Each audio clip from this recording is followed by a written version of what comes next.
When I was in Tanzania in 2024, we were traveling through the Karatu District, and we paused and I saw this young girl sitting on the side of the road wearing flip-flops on her hands. And I was wondering, why in the world is this young girl wearing flip-flops on her hands? And all of a sudden I saw that both of her legs were paralyzed, and every day she would drag herself around the village asking people for money. And that was all she had in her life. And I turned to one of our team members. I said, "What do you think we can do for her?" And our local team member said, "There's nothing we can do for her. There's no school to send her to.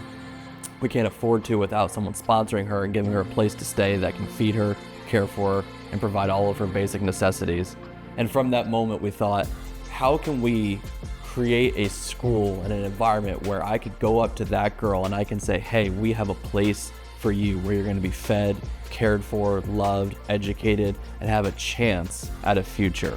And so that really gives birth to the idea of the Poema Project, where we can provide educational facilities and dormitories for kids who are most in need in this region.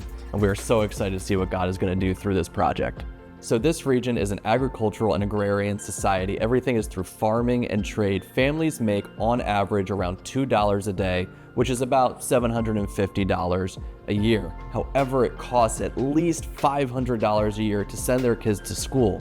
And because of this, school is just a non-starter for most kids and most families, and it's not a priority. But through sponsorship, we're able to give families the opportunity to send their kids to school to build a better future.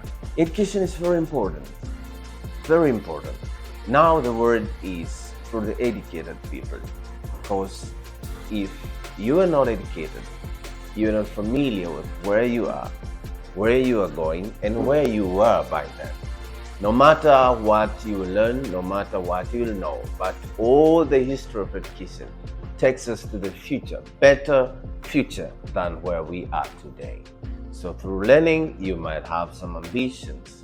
Through learning, you might have knowledges to grab some skills, to be self-employed, to be self-independent, self-reliant. And we as a school, we focus to develop children to become self-reliant.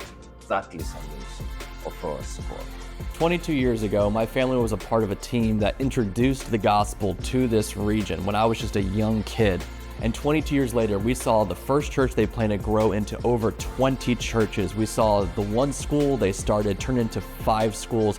And we're starting to see the gospel transform this entire region, where now the next generation of students are coming along who know about Jesus and know the gospel, but there is still so much work to be done because the gospel changes everything.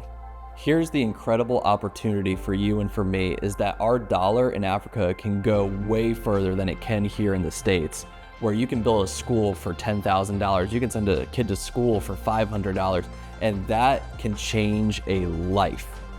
You see, in these families, unless the student receives an education, they are just going to repeat the poverty cycle in their family. Their dad was a farmer, they're going to be a farmer, their kid will be a farmer, and because of that, you have disease, you have high mortality rates, and you have extreme poverty and child abandonment. But we are going to break those cycles of poverty, and education is the first step to doing that.